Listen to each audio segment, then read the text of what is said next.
Welcome to the Midlife Men podcast with me, Philip Briscoe. In this episode, we're looking at techniques you can practice for combating depression. According to some reports, up to 14% of men in the UK experience depression, and I suspect that number's actually a lot higher.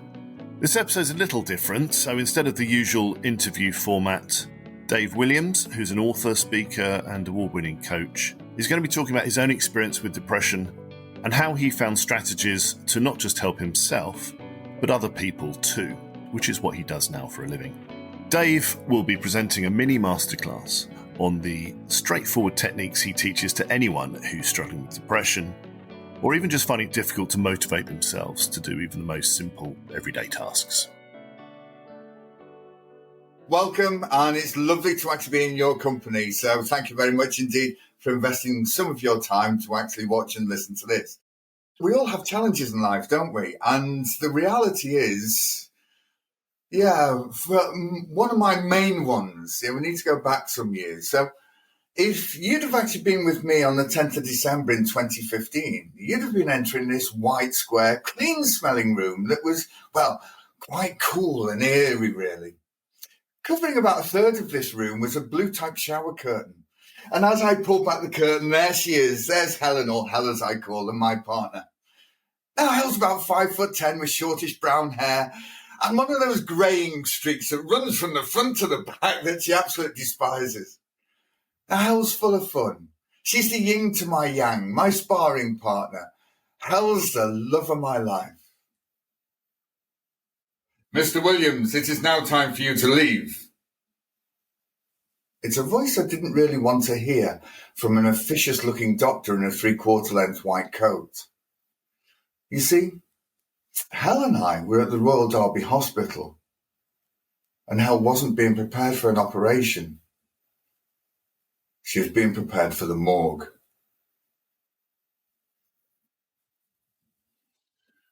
So if you'd have been with me in this February evening in 2016, you'd have been sat in my corner upholstery group with white walls either side, a red feature wall in front of you. I know the bookcase is in that corner and the TV is in that corner. But this particular evening, I couldn't see them because the darkness that I was feeling inside was matching the darkness of this non-lit room. See, the reality was I was lost, contemplating the point of life. I was depressed. And I was lonely.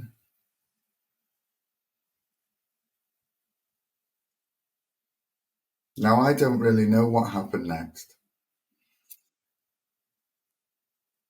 But the next thing that I knew, it may well have been seconds, it may well have been minutes.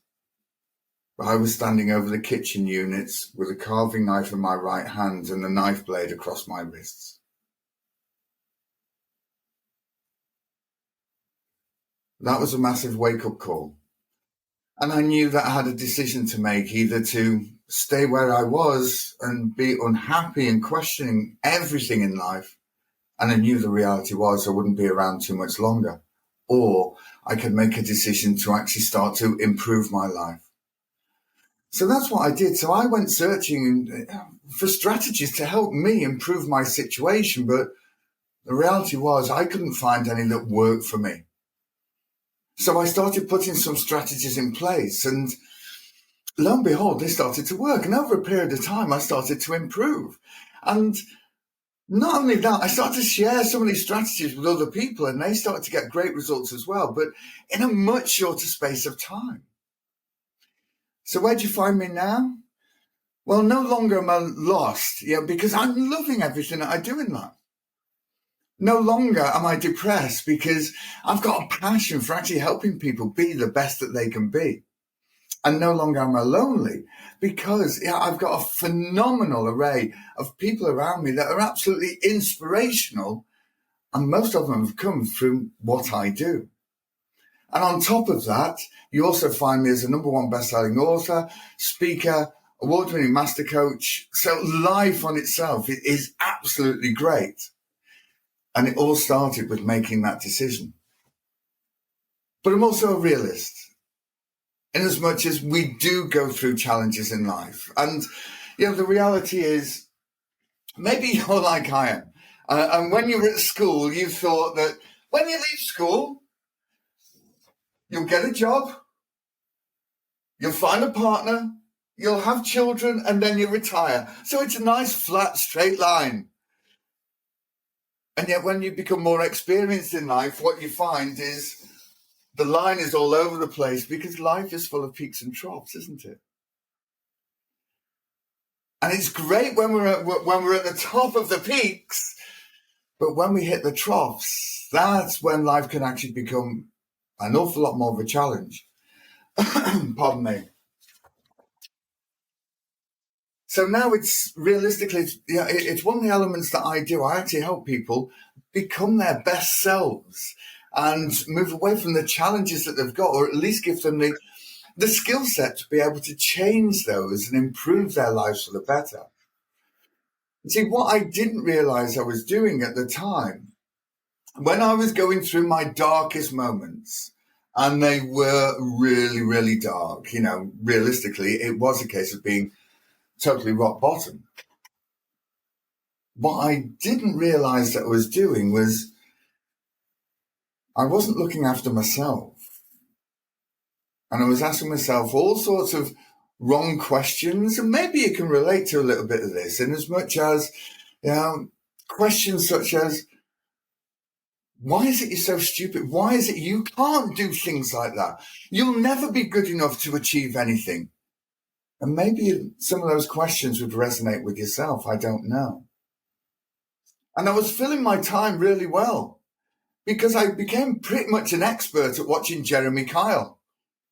Now, for those of you of a certain age, you will remember Jeremy Kyle. And those of you that don't, basically it was a talk show wasn't really a talk show, really. It was a case of Jeremy Kyle had guests on, of which quite often, yes, should we say they had challenges, quite often family challenges, and he used to try and get to the bottom of them. And sometimes it could be argued that he used to bully them. Now, why did he used to watch that? Quite simple, because I was distracting myself from dealing with what I needed to deal with, which was me, and was focusing on those people, and they seemed to have worse lives than what I did. And that's what my life was. It really was. And the thing that really started to change for myself is that instance, like I say, with the carving knife and my arm, and making the decision that I needed to change. Not I wanted to change, I needed to change. And that was the thing for me. So I started putting these strategies in place, like I say, and I'm going to share some of those with you now. Because if you've got challenges, then, first of all, my heart goes out to you. And I wish you every success in overcoming those, because I'm a firm believer that you can. But when we're in the depths of them, it doesn't necessarily feel like that. And sometimes it feels like we're in a vortex and we're actually looking for the way out. And sometimes it's a bit of a challenge to find that doorway. So these particular things is something that I did, although I didn't realize this was what I was doing at the time. So I freely admit that. Okay. And what I'm going to be sharing with you is, when I came across this information, it's by a gentleman called Tony Robbins. Now, you may well be aware of Tony. If not, then basically he's the biggest life coach on the planet. He's had about 40 years of doing life coaching. He's coached 4 US presidents. So it just gives you an idea. And realistically, he's 6'7" and his teeth are actually bigger than my head. He's a big guy. But Tony's actually been doing these strategies for many, many years. So I'm not going to say and claim that they're my strategies. I didn't know about Tony at the time, but I don't want to come over as actually trying to pinch someone else's strategies or anything along those lines, because there's nothing further from the truth. So hence I'm going to refer to Tony's strategies. So just to actually point out, like I say, it's Tony's information.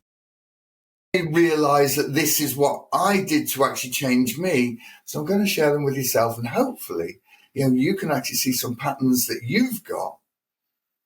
And hopefully this information potentially is going to help you. Now, I'm male and breathing. I like things simple. Okay. That's a matter of fact. Why complicate so many different things when quite often we can get better results when we simplify them? So for those of you that are just listening to this, I've drawn a triangle on the flip chart. Okay. Now, Tony's posh. Yeah, he calls it a triad. All right. But it's a triangle at the end of the day. And there's actually 3 points to a triangle, obviously. So when we're going through challenges, and like I said, this is something that I was doing poorly when I was going through my real challenges. Because like I say, if I was getting up, I was just sort of vegging in front of the TV.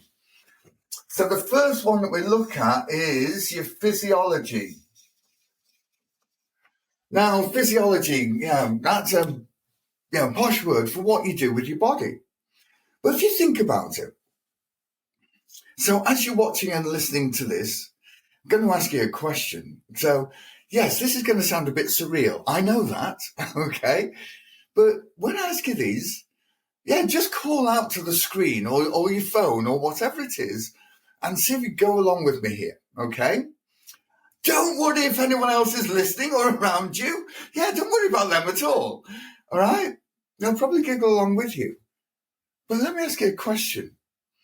If you were to describe someone that was depressed, what would their body look like? Would they be standing straight, or would they more likely be slumped over? Okay, probably slumped over is probably the answer that you've given. Yeah, when you think about as far as their breathing is concerned, is it normal breathing? Is it fast breathing? Or is it really, really slow? Most of the time, it's actually really slow. And when they're actually talking as well, how do they talk? Do they actually talk like I am, like a visual person or whatever? Or is it normally an awful lot quieter and a lot slower? See, most of you are going to say slower and quieter. And that's just it. That's what normally happens when people are actually not feeling their best. And we change that through how we use our body. And one of the first things that we do, and I use these techniques with all of my personal clients, okay?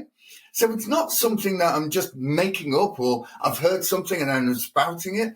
Not at all. I use these basically on a daily basis with clients. I certainly use them with myself on a daily basis. Why? Because it works, okay?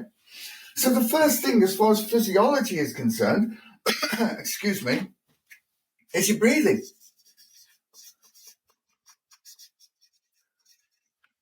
So again, if you're just watching this in audio, sorry, you're just listening to this on audio, I've just written breathing on the board. See, what tends to happen when we're not feeling good about ourselves, we tend to forget to breathe. Yeah, it sounds surreal, doesn't it? But we change our breathing pattern.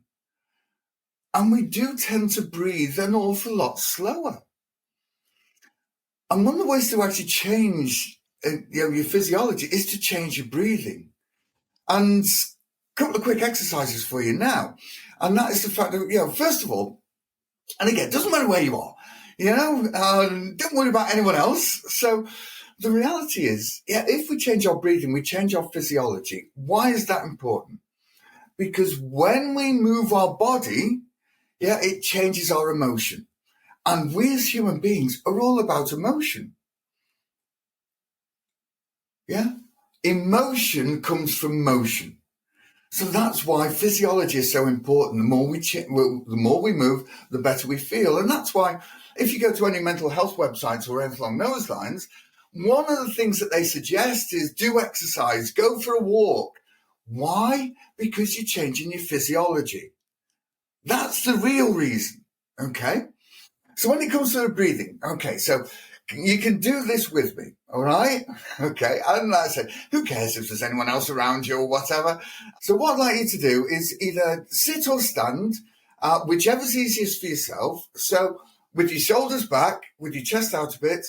And what I'd like you to do is deep breath in, hold, and then exhale. Okay, so I'll give you the cues on that, all right?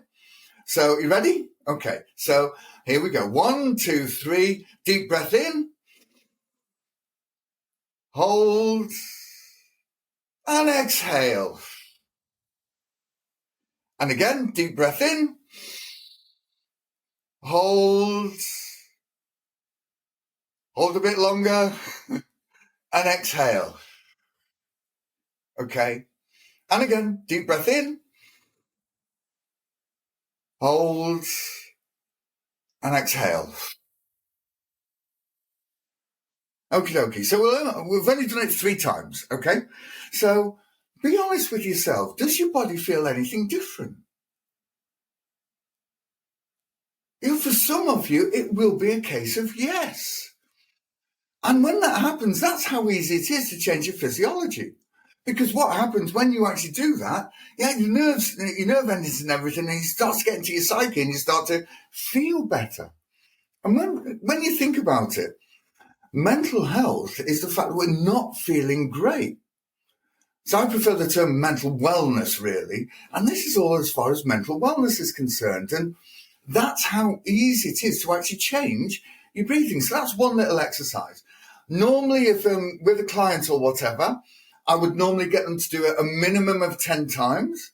And if we are face to face, I can normally see their body change anyway. So as we're not going to be seeing each other, what I suggest is at least 10, possibly 12 times.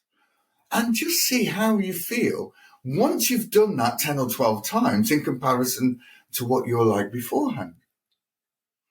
See, there are so many things that are connected with how we feel to our breathing. I heard a story of, it was someone, it was myself the other day. I was feeling a bit stressed out. I had an awful lot going on. I was spinning an awful lot of plates. And again, maybe that's something you can relate to. Spinning a heck of a lot of plates.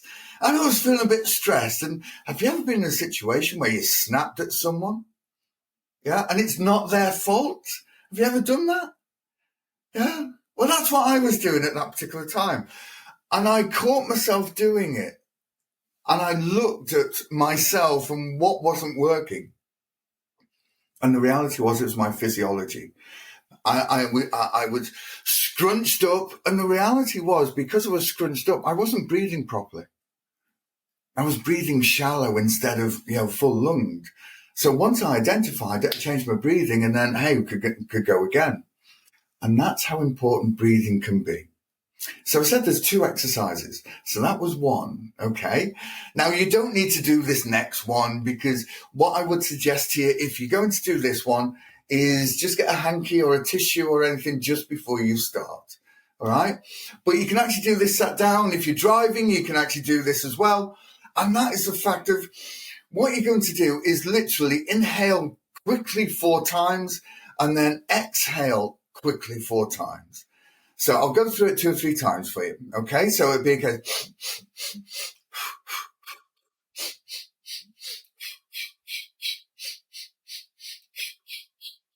Okay. And that's all it is. So you inhale quickly through your nose and exhale quickly through your mouth. Okay. And again, I can feel my body changing already. I really can. And I'm not just saying that for the purpose of the audio or indeed the visual, however you're doing that. Okay. It's because you're actually putting intense movement into what you're doing with your breathing. Okay. So there's something else that may well just help. Okay. So breathing is one of them.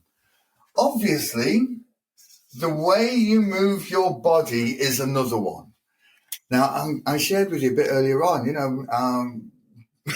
being a settee slug, and watching Jeremy Kyle all the time. I wasn't moving.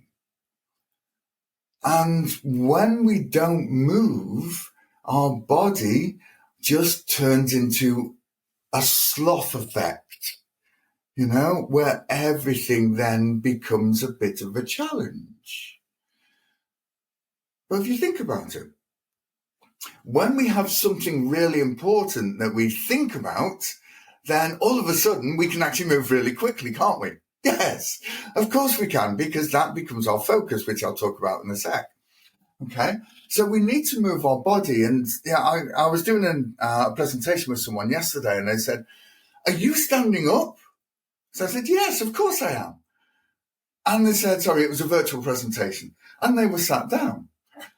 So I said, "Why is it you're standing up?" I said, "Well, I stand up because I then create more energy. When I create more energy, I'm more energetic with how I'm presenting." And that's the reason, as I mentioned a bit earlier on, emotion comes from motion. And the more energetic that we are, the more impact that we have for ourselves, and the more we can impact other people. Because the more energetic, the more emotion that we have in our lives, the better we're actually going to feel when it comes to emotional intelligence, mental wellness, and indeed mental health. So motion is so important, and it's how we move our body. Now, another one, and again, I'm just writing this on the board for those of you purely audio, facial expressions. Yeah, we have so many different facial expressions, and yet we tend to exercise them in the wrong way. Yeah, it takes about 4 times as many facial muscles to frown than what it does to smile. And have you ever been out and about? Let's say walking down the high street as an example. Have you ever been out and about and you've smiled at someone? Yeah, have you ever had that? And if that happens, what normally happens? What does the other person normally do? They smile back, don't they? Either that or they think that you're weird, whichever. It doesn't really matter. But for most, what tends to happen when we smile at someone is smile back. Or maybe you've had that happen to you. I know I did when I was going through my really dark times. Yeah, I walked into the local supermarket and there was a member of the management team there. As I walked through the door, just smiled at me. And because I wasn't in a good place, because I just managed to get myself off the settee and go out, I burst into tears. For the simple reason I thought someone's taking an interest in me.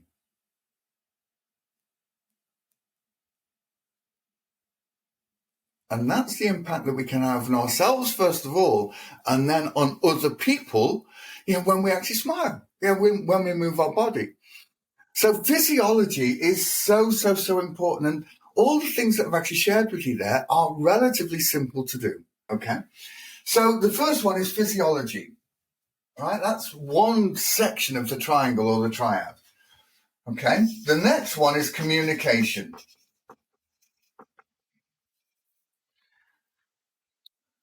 Communication is a phenomenal thing, a phenomenal tool that we have, and yet most people tend to do it the wrong way. Okay? Pardon me. I came across a study a while ago. Forgive me, I can't remember the company that actually did it, but it was they said that the average human being has between 12,000 and 60,000 thoughts in a day. Yeah, I know. Why the variance between 12 and 60? But that's a different story. And yet, 80%, that's 80 of the thoughts that they have on a daily basis are negative. 80%. And the really scary thing is, the following day, 95% of the thoughts that we have were a repeat of the thoughts that we had the previous day. So if the previous day we had 80% negative thoughts, and then the next day we're having 95% of those same thoughts again, no wonder we've actually got challenges when it comes to mental health. So the way that we communicate to ourselves is so important. I shared the odd thing with you just a little bit earlier on, as far as the type of questions that I was asking myself were really negative questions. See, I was talking to myself all the time the wrong way. And I discovered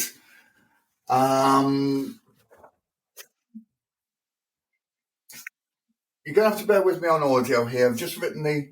no. No, I won't. Not just yet. What's the most negative letter in the alphabet? Okay, just have a think about it. Now, if we were together in person, I would actually say call out your answers. Now, obviously, you can still call out your answers. It's just that I won't be able to hear you, right? So the most negative letter in the alphabet.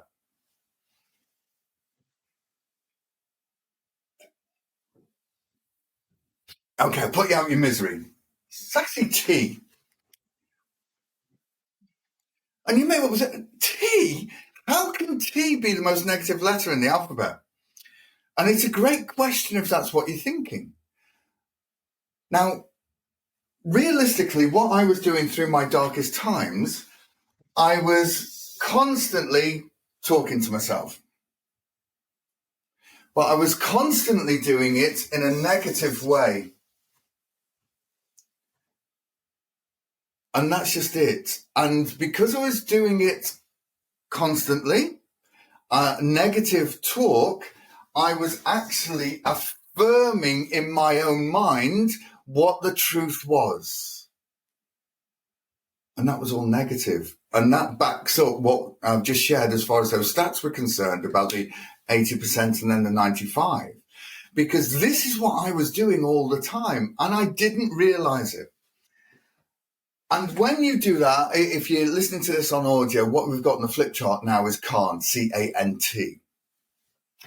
What I didn't realize is I was doing this so much, and that's when I discovered what the most negative letter of the alphabet is. So I started to get rid of the T, and I realized that T should either be drunk or you hit a golf ball off. And for those of you on audio, I've just done a golf swing, and you realize why I don't play golf. Right? Because we can do anything if we ask ourselves the right questions and we allow ourselves to be able to do it. See, we're in a society now, I feel anyway, and maybe you'll actually go along with me here. We're in a society that virtually everything seems to be negative. People are looking for issues that sometimes aren't even there. We need to find fault with other people. We need to find fault with ourselves. And the reality is, no, we don't. Look, we're human beings. We're all going to make mistakes, obviously, but that's how we learn. As long as we identify what went wrong and what we can do to change it next time to make it even better. So the thing is, when it comes to communication, we've got to be so careful how we talk to ourselves. And I think it was Brené Brown. Forgive me if I got the quote wrong, but she said, "Talk to yourself as if you talk to someone that you love." And that's so true, because most people talk to themselves as if they don't like themselves. But as Jim Rohn said, we've got the one body. If that breaks down, where else are you going to live? So we need to talk to ourselves in the right way. And we do that by asking ourselves empowering questions, okay? And reaffirming the stuff that we've actually done really well in life. Because, I'm going to congratulate you now. Congratulations on being the person that you are, even if you're going through challenges right now. And the reason why I say that is the fact that you will have overcome challenges in your life already. Because you wouldn't be where you are right now if you hadn't. And that may well be driving test, just learning to drive. You've overcome that particular challenge of not knowing how to do that, and now you can drive, potentially. Because what we tend to do, because society is actually focusing so much on the negative, we tend to forget the really good things that we've actually done. And when we come to talk to ourselves, we tend to forget these. So what I would suggest to you is you grab a piece of paper after this particular podcast and you start listing all the things that you've been really, really successful at. And it could be anything. It could be the fact of, look, getting up in the morning, because there are so many people that would love to get up in the morning, but they can't. And it's the simple things. And the reason why I say this is what you're actually doing then is you are what's called positively stacking all your successes. And what I suggest to you as well is read them on a regular basis, daily, several times a day, and keep on adding to this list. Doesn't matter how big, how small. And when you come across a situation, you know, the fact of, right, when was the last time I was successful at something along these lines? Because your mind works exactly like a Google search engine. So when you ask the question, it's going to give you a load of answers, you know? So if you're asking yourself really empowering questions, it's going to give you loads of answers that are also going to be empowering. If you're going to ask yourself disempowering questions, as in, why can't I do this? You know, it's going to give you a massive list of why you can't do it and why you've not been successful before now. And that's why I say you are already successful. You've had successes in your life. You may well be going through some challenges, but these challenges have always got a solution. And again, if you listen to my story, I had loads of challenges. There's no two ways about it. But I overcame them. And if I can do that, then so can you. Remind yourself how successful you've been throughout your life. And when that mindset changes and you start looking for the solutions, then things are actually going to start to change as well. Okay, so we've actually done communication, we've done physiology. Now, where are we? Okay. So the final section, as far as the triad or the triangle is concerned, is focus. So the reality is what you focus on at that particular time. See, when we're actually going through challenges, we normally focus on what's not going right. Yeah, I know, I certainly did. See, the thing is, our minds, like I say, works like a Google search engine, but it also works an awful lot like a guidance rocket or a guidance missile, if you will. You know, it gets fired from A, destination is B, it gets blown off course, etc. However, it knows where it's going to be going, so it keeps on readjusting itself to make sure it hits the target. Our mind works in a very similar way. See, what we focus on, we attract. Okay?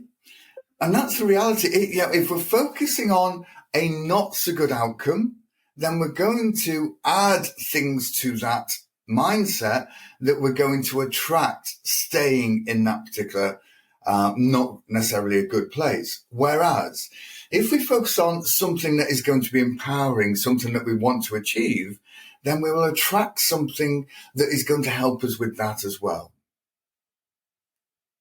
Okay? It may well sound a bit surreal, but let me ask you a question. I touched on it a bit earlier on.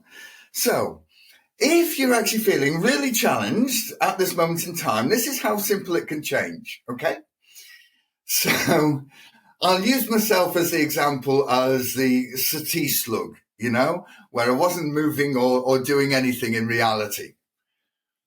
And then if you went to the bathroom, let's see, okay, if you've got one of these things called mobile phones and you dropped it down the loo, not intentionally, it was a pure accident, would you move quickly then? Would your focus change? So the reality is, yes. See, because our focus then becomes our mobile phone. It's a lifeline for so many people. And it would be a case of we'll push anyone or anything out of the way because we need to get it in the rice or whatever to dry it out because it's that important. That's how easy it is to actually change our focus. So it's what we focus on will give us the outcome that we want. Now, like I say, when I was going through my challenges, this was my pattern. Settee slug. My communication was, I can't do anything. I'm no good at anything. How can I even think about changing my solution? I'm a waste of time being a human being. And my focus was nowhere. My focus, like I said, was nowhere apart from possibly Jeremy Kyle. And I've not got shares in Jeremy Kyle, by the way. I know I've mentioned him an awful lot. See, my focus was on staying where I was, not focusing on the future. When I had the change around, first of all, I turned the telly off. I started moving. I did start exercising. Hey, it changed my physiology. My physiology would have changed anyway because I was not being the satie slug. So it changed my physiology, and it started running again. The communication to myself was, right, I've achieved so many things in the past. I can achieve them and more in the future. And my focus was, what can I do to make my life better? And that's how I started searching for things. And lo and behold, all of these things started working together. And then I started to make these steps of improvement. Well, that's it. I didn't know this particular system at the time, but that's what I started to do. It's only in retrospect that is what I did to get to where I am. And I still use this now. Yeah, on a daily basis, as I shared a bit earlier on. Why? Because it works. And that's why these particular 3 sections are actually so important. You know, and I've actually shared these with right across the board, you know, whether it be from single parents to CEOs and managing directors of large UK organizations, yeah, right across the board. Because guess what? Just because someone may well be in charge of a massive organization, they still have the same challenges as everyone else because we're all human beings. Thanks for joining the Midlife Men podcast. If you want to find out more about Dave's techniques, you can visit his website at www.davewilliamscoaching.com, and I'll put the link in the episode notes. If you are suffering from feelings of depression or anxiety, then general advice is to go and see your GP in the first instance if you can. If you have a suggestion for a topic you'd like us to cover in the podcast, or if you have a story you'd like to share, then please contact me either on Twitter @midlifemen or email me at midlifemen01@gmail.com. Join me next time when we talk to other midlife men about their stories, and maybe you'll find that they resonate with you. Thank you.